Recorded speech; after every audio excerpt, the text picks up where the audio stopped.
से 2012 तक बहन जी प्रदेश की मुख्यमंत्री थी। 2012 का रिजल्ट जब आया, जब विधानसभा चुनाव हुआ, तो दलित वोट बिखरा हुआ था। अगर वो एकजुट होता तो बसपा बहुत बड़ी ताकत से जीतती, और 2017 आते आते ये दलित वोट बैंक बिखर भी गया और बड़ी संख्या में बीजेपी की तरफ आ गया। आप देखिए 2019 का आप लोकसभा का चुनाव देख लीजिए, आप 2022 का विधानसभा का चुनाव देख लीजिए, वही तो बसपा सुप्रीमो है जो सत्ता में आई इंडिपेंडेंट रूप से और पहले ताकत में थी। लेकिन 2012 के बाद में एकाएक जो दलित वोट है वो बिखरता चला गया, और वो बिखर के वो सपा के पास भी गया, वो भाजपा के पास भी गया। कांग्रेस तो हालांकि वजूद भी नहीं रही, वो जो बसपा के पास आया बिखरा वोट बैंक, वो ताकत नहीं बन पाया। जो सोशल इंजीनियरिंग थी वो सब समाप्त होगी। अब अगर हम आकाश आनंद की बात करें तो जो जिस तरह, क्योंकि यूं तो बसपा सुप्रीमो कई सारे भाई हैं, लेकिन सबसे ज्यादा वेट वो आनंद को देते हैं, अपने भाई को, क्योंकि आनंद उनके लिए समर्पित है। और जितने भी उनके परिवार के लोग हैं, सबसे ज्यादा जो लाडला है उनके लिए आकाश है, पिछड़ा दलित अल्पसंख्यक।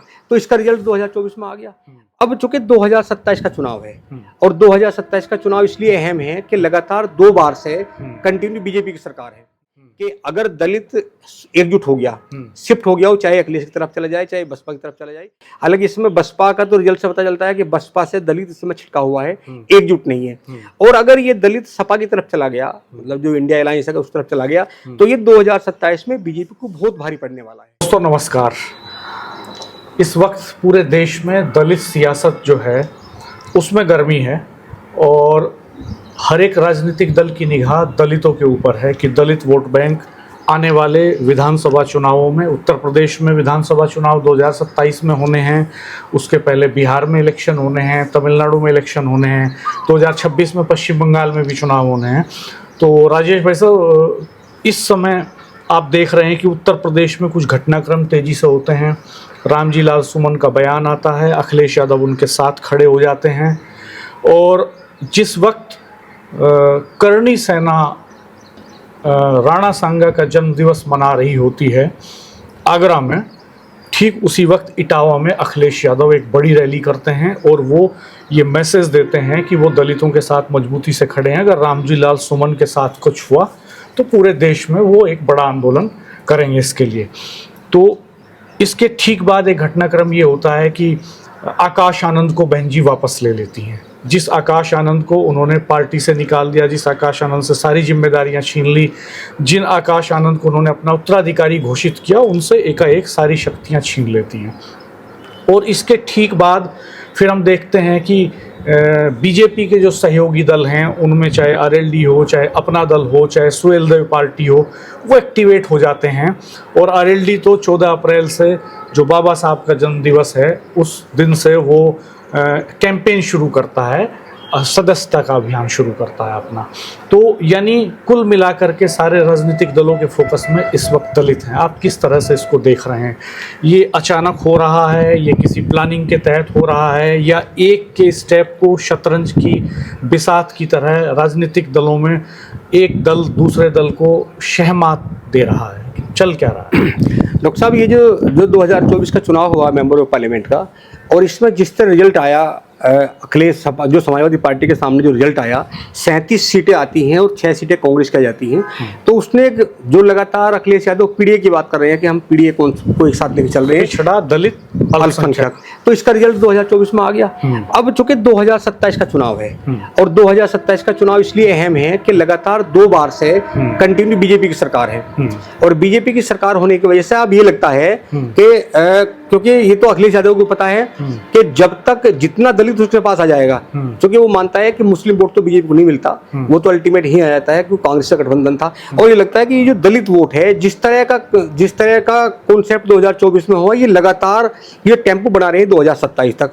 तो हमें लगता है कि रामजी लाल सुमन बहुत वरिष्ठ नेता हैं, पहले वो मंत्री भी रहे, जब चंद्रशेखर प्रधानमंत्री होते थे तो उसमें वो केंद्रीय मंत्री भी थे, कई बार सांसद हैं। तो ये जो बयान दिया राणा सांगा का, ये बहुत सोच समझ के 2027 के चुनाव को लेकर बयान दिया गया है, क्योंकि बहुत सदका उन्होंने बयान दिया है, बहुत सदाव बयान दिया है, और इसका कोई क्लियरिफिकेशन भी नहीं है। और ये बयान, क्योंकि ये कहीं ना कहीं आकलन था कि अगर राणा सांगा टिप्पणी होगी तो जो करणी सेना और जो क्षत्रिय समाज है, राजपूत समाज है, वो जरूर निकल कर आएगा।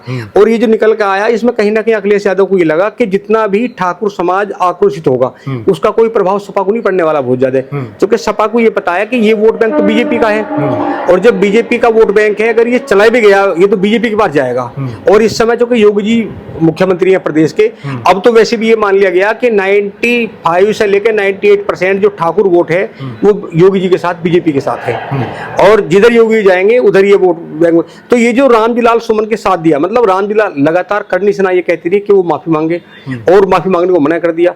उल्टे जो अखिलेश यादव जी लगातार कह रहे हैं कि अगर रामजीलाल सुमन वो अकेला भी नहीं है और अगर उसके साथ किस तरह की गड़बड़ी हुई तो सारी समाजवादी पार्टी साथ खड़ी है। आप देखो, चिंता इधर सपा को भी है, इधर बीजेपी को चिंता बहुत बड़ी है। बीजेपी को ये लगता है कि अगर जिस तरह का 2024 में रिजल्ट आया कि अगर दलित एकजुट हो गया, शिफ्ट हो गया, हो चाहे अखिलेश की तरफ चला जाए चाहे बसपा की तरफ चला जाए। हालांकि इसमें बसपा का तो रिजल्ट से पता चलता है कि बसपा से दलित इस समय छिटका हुआ है, एकजुट नहीं है। और अगर ये दलित सपा की तरफ चला गया, मतलब जो इंडिया अलायंस है उस तरफ चला गया, तो ये 2027 में बीजेपी को बहुत भारी पड़ने वाला है। अभी जैसा आपने बताया कि जो बीजेपी के सहयोगी दल हैं, चाहे उसमें रालोद सुप्रीमो जयंत चौधरी हो, चाहे अपना दल के प्रमुख अनुप्रिया पटेल हो, चाहे सुहेलदेव पार्टी के ओम प्रकाश राजभर हो, चाहे निषाद पार्टी के संजय निषाद हो, इन सबको एकाएक ये जो घटनाक्रम हुआ, जो ये रामजीलाल वाला घटनाक्रम हुआ और अंबेडकर जयंती पे जिस तरह लगातार रैली, लगातार जनता के बीच रहे, दलितों के बीच अखिलेश यादव और पूरी समाजवादी पार्टी रही, तो इसकी दहशत भाजपा को सबसे ज्यादा है, फिर बसपा को भी है, इसके अलावा चंद्रशेखर को है। तो इसका मतलब ये है कि बहन जी ने जो आकाश आनंद को वापस लिया है उसकी टाइमिंग जो है वो बड़ी इंपॉर्टेंट है, और ऐसे वक्त में वापस लिया है जिस वक्त में अखिलेश यादव दलित वोटों में सेंध लगाने के लिए जबरदस्त तरीके से जुटे हुए हैं।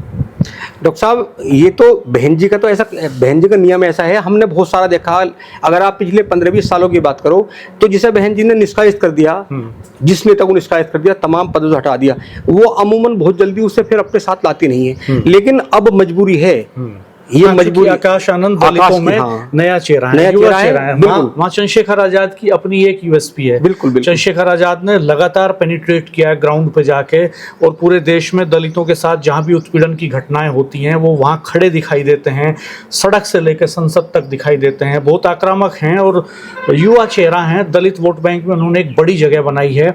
तो ऐसे में बहन जी को एक खतरा था, चूंकि वो जो एक 50 साल से ऊपर का दलित वोट बैंक है उसके मन में तो उनके प्रति आस्था है, लेकिन जो यूथ है वो उनसे बड़े पैमाने पर नाराज है। हमने मीरापुर के इलेक्शन में ग्राउंड पे देखा भी, यूथ शिफ्ट हो रहा है चंद्रशेखर की तरफ। यूथ के भीतर बेचैनी है, वो अपना नेतृत्व चाहता है, वो सत्ता में भागीदारी चाहता है, वो सरकार में हिस्सेदारी चाहता है, वो नौकरियां चाहता है, वो इकोनॉमी में पार्टिसिपेशन चाहता है। तो उन सारे मोर्चों पे मायावती लड़ती हुई दिखाई नहीं देती, तो वहाँ उनको एक युवा फेस की जरूरत है। तो क्या आकाश आनंद वो युवा फेस, वो युवा चेहरा बन पाए? इसीलिए मायावती ने ये दांव खेला है, ये टाइमिंग चुनी है। और पहले उन्होंने खास तौर पे ये किया कि आकाश आनंद से ट्वीट कराए माफ़ी के, और ये भी कहा आकाश आनंद ने कि अपने ससुर के प्रभाव में आ गए थे वो, और अब अपने रिश्तेदारों की बात नहीं मानेंगे, पार्टी के लिए काम करेंगे और पार्टी बहन जी के नेतृत्व में काम करेंगे, उन्हीं की बात मानेंगे और किसी प्रभाव में नहीं आएंगे। और आकाश आनंद के ससुर अशोक सिद्धार्थ को वापस भी नहीं लिया उन्होंने।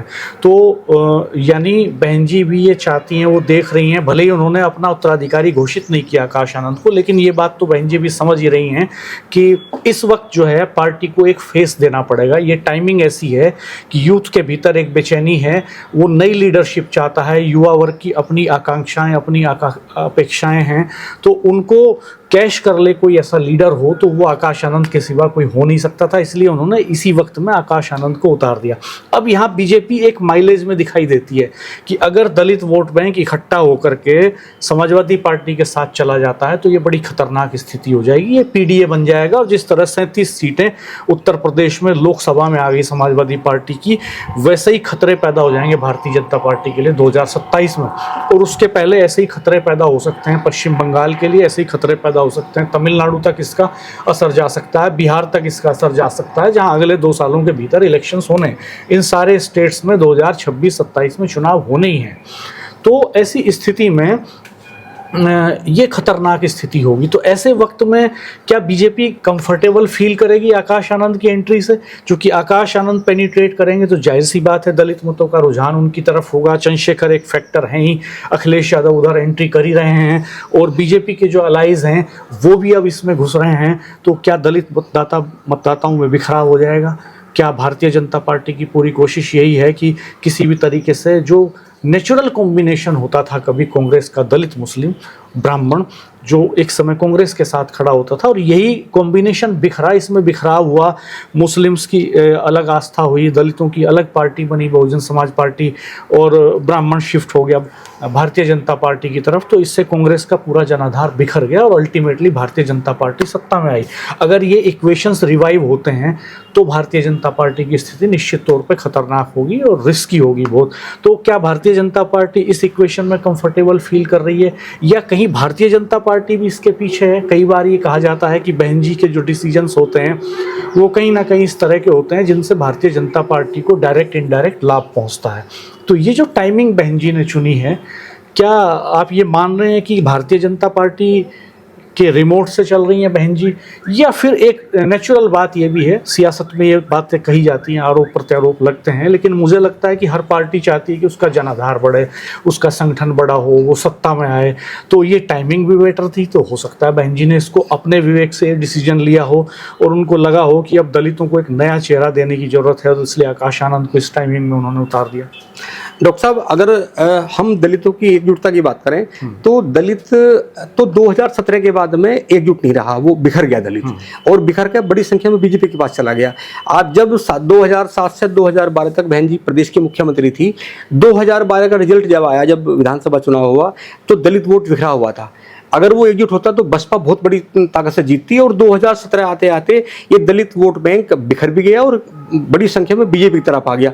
आप देखिए 2019 का आप लोकसभा का चुनाव देख लीजिए, आप 2022 का विधानसभा का चुनाव देख लीजिए, वही तो बसपा सुप्रीमो है जो सत्ता में आई इंडिपेंडेंट रूप से, और पहले ताकत बहन जी जैसी आकाश आनंद की छवि जो है वो बहन जी जैसी बन पाएगी? आकाश आनंद उतना बड़ा चेहरा बन पाएंगे कि चंद्रशेखर फैक्टर को डाइल्यूट कर दें, उतना बड़ा चेहरा बन पाएंगे कि अखिलेश फैक्टर को डाइल्यूट कर दें? ये देखने वाली बात होगी। खैर, हमारे चैनल को देखते रहिएगा, सब्सक्राइब कीजिएगा, बेल आइकन प्रेस कर दीजिएगा, नोटिफिकेशंस ऑन कर दीजिएगा। धन्यवाद, नमस्कार।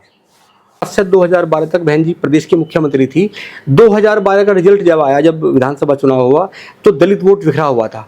अगर वो एकजुट होता तो बसपा बहुत बड़ी ताकत से जीतती, और 2017 आते आते ये दलित वोट बैंक बिखर भी गया और बड़ी संख्या में बीजेपी की तरफ आ गया।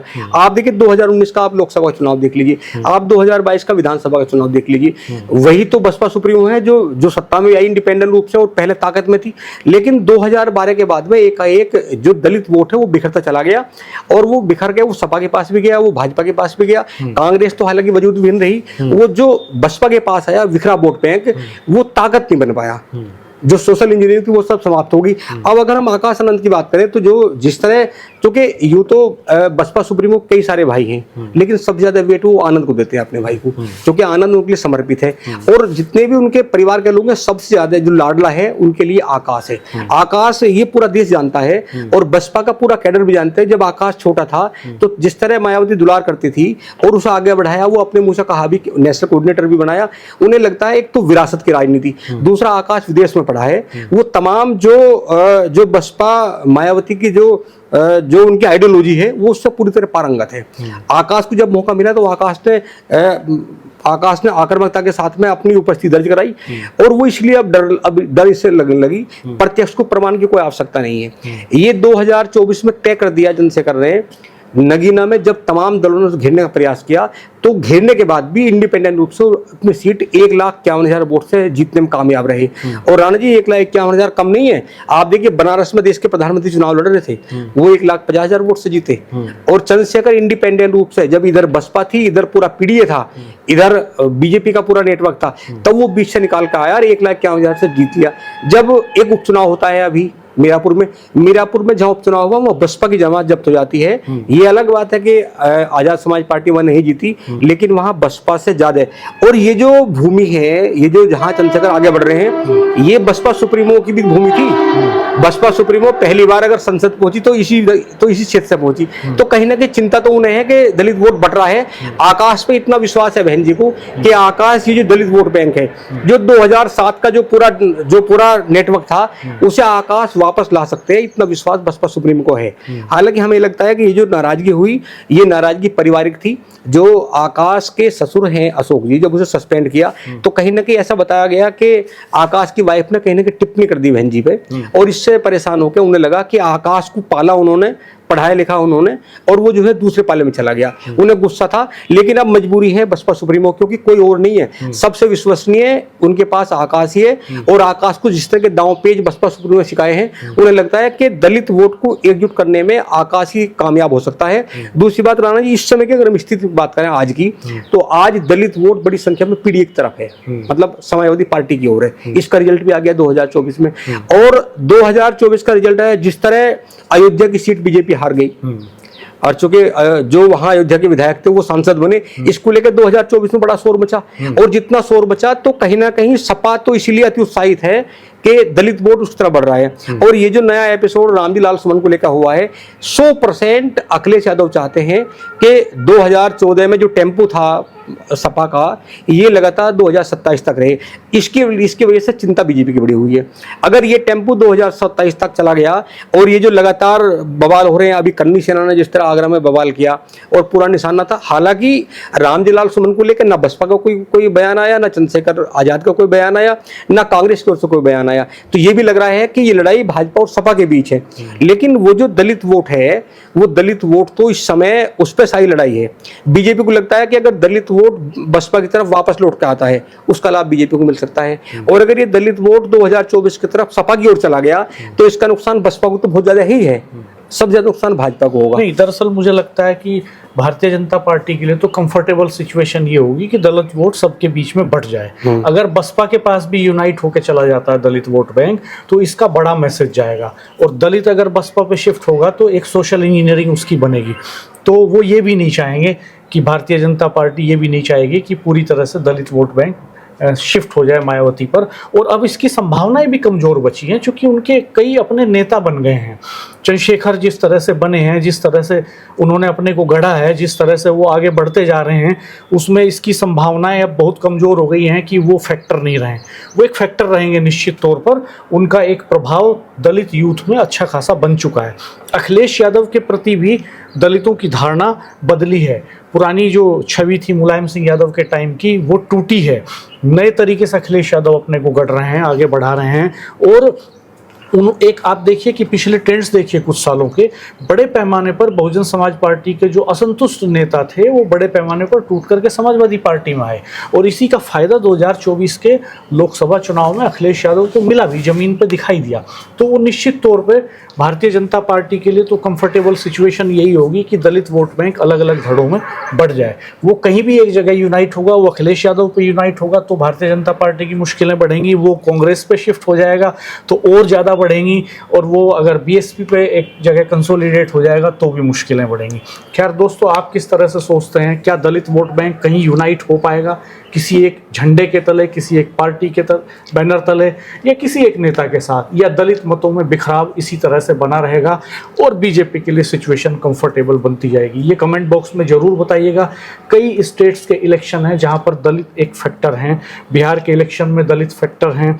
इसी साल होना है बिहार का इलेक्शन, अगले साल कई स्टेट्स में इलेक्शन है, तमिलनाडु में इलेक्शन होना है, और उत्तर प्रदेश में 2027 में चुनाव होना है। उसके पहले पंचायत चुनाव भी उत्तर प्रदेश में है। तो इन सब पर आप क्या सोचते हैं?